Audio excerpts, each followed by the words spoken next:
kızma mülayim, seni Hak'tan dilerim. Yaz günü Temmuz'da sen terle ben sileyim.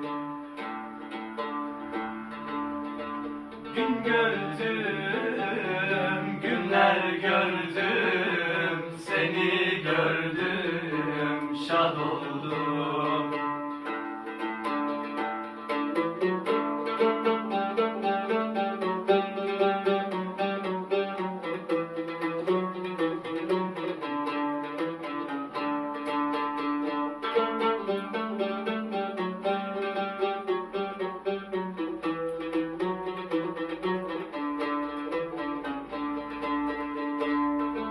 Kızma incidir, gömleğim incedir. Benim lan olmuş dilim, hediyeyim incidir.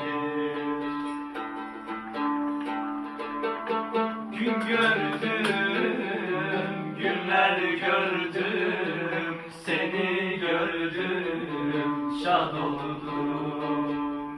Gün gördüm, günler gördüm, seni gördüm, şad oldum.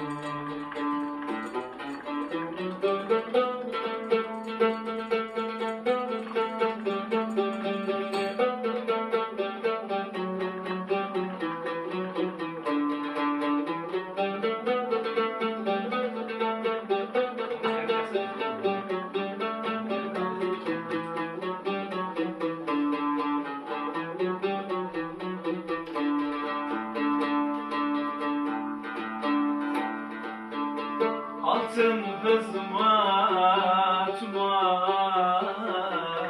yaraşır aldırana.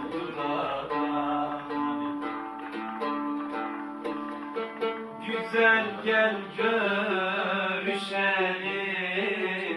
ben giderim Irak'a. Gün gördüm, günler gördüm, seni gördüm, şad oldum. Gün gördüm, günler gördüm, seni gördüm, şad oldum.